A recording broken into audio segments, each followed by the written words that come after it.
सभी को राम राम। एक most urgent date bound SLP matter का सर्कुलर इशू होया है director general secondary education Haryana Panchkula से to all district education officer in the state. Date आज की है 12/5। Petition for special leave petition civil number 7820 of 2013 titled as Shivani Gupta and another versus state of Haryana and others. अब इसमें यू matter है non state का, non BEd का। अब इन्होंने देखो क्या पूछा है, आगे बताता हूँ मामला की ही हो। In reference to this subject cited about the SLP 7820 of 2013 titled as Shivani Gupta and versus state of Haryana was arisen from the common final judgment 21/12/2012 judgment आया था 15/929 का CWP का।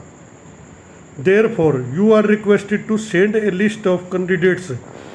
Those were appointed on the basis of relaxation provided in the transitional provision 19A of Haryana State Education School Cadre Group B.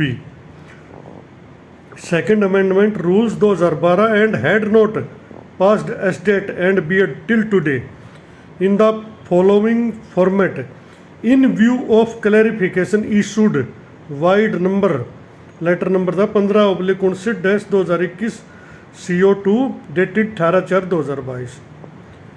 इस letter में क्या था, 18/4 में मैंने पीछे वीडियो बनाई थी वो देखियो। इसमें सबको छूट दे दी थी भाई, जो स्टेट नहीं कर रहा उसको स्टेट क्लियर करने की जरूरत नहीं, बीएड नहीं कर रहा उसने बीएड नहीं करनी, सबको छूट दे दी। अब ये सूचना किसकी मांग है? अकॉर्डिंग टू रूल उसमें नहीं लिखा अगर स्टेट करने की ज़रूरत नहीं अगर बीएड कर रहा था, और बीएड अगर स्टेट कर रहा है तो बीएड की ज़रूरत नहीं, दोनों को छूट मिल गई। और तीसरी एक बात और कही, अगर भाई जो 98 के रूल पर लगा हुआ उसको दोनों चीज़ करनी पड़ेगी। अरे भाई 98 के रूल पर तो एक भी ना लग रहा, 98 में तो एम ए बेस पर को ला नहीं रखा, एक्सपीरियंस बेस पर लगाए थे ये, 98 के रूल पर लगा रखे। 4 वर्षीय एक्सपीरियंस काउंट किया था इनका उस डेट पर 11/4 को जो कंटिन्यू थे 98 के रूल पर। मेरे हिसाब से तो कोई लग नहीं रहा भाई, बिना एक्सपीरियंस का तो एक भी नहीं लाया, 98 में तो बिना एक्सपीरियंस का लगता। इसमें क्या था 19 में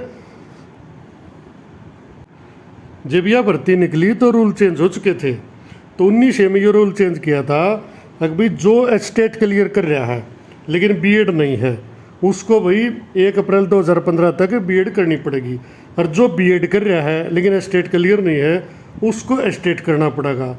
लेकिन एक कैंडिडेट ऐसा हो जो एमए कर रहा है सिर्फ लेकिन एक्सपीरियंस है 4 साल का, उसको दोनों चीज़ क्लियर करनी होंगी। लेकिन इस 18/4 के नोटिफिकेशन में सरकार ने एक ऐसा लेटर इशू कर दिया क्लैरिफिकेशन, अब उसके बाद तो किसी को ज़रूरत नहीं पड़ेगी स्टेट करने की ना बीएड करने की, क्योंकि उसमें इन्होंने कह दिया भाई इनको कोई ज़रूरत नहीं, सिर्फ जो 98 के रूल पर लग रहा है उनको ज़रूरत है। वो 98 के रूल पर कोई लग नहीं रहा, क्योंकि 98 के रूल में एक्सपीरियंस का कोई मैटर नहीं था भाई।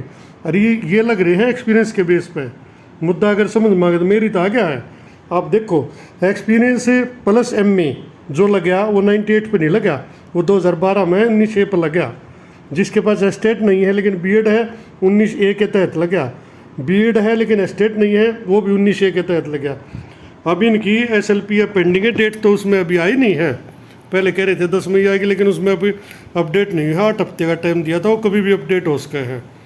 अब इसमें सूचना इनकी मांगी है name, present designation, present place of posting, employ ID, date of appointment, joining, qualification state BEd both qualified और नॉट, दोनों की बतानी है भाई।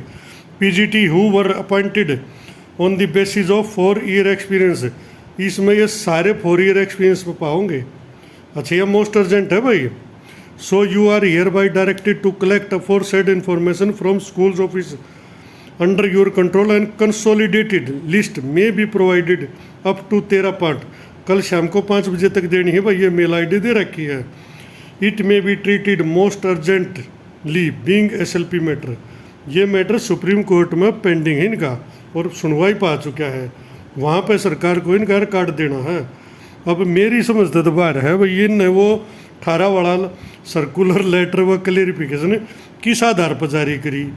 क्योंकि हाई कोर्ट में इनके एजुकेशन डिपार्टमेंट के वकील और जो ये नॉन स्टेट वाले इनके वकील दोनों ने अंडरटेकिंग दी थी कि हमारे पिटिशनर जो हैं ये या रेस्पोंडेंट जो भी थे वहाँ पे, ये 1 अप्रैल 2015 तक टेस्ट क्लियर करेंगे। और शिवानी गुप्ता की इसी आधार पर डिसमिस की थी कोर्ट ने कि भाई चलो सरकार इनने पॉलिसी बना दी और पॉलिसी को हम चेंज नहीं करते ना हम छेड़ते, इनको एक मौका दे देते हैं।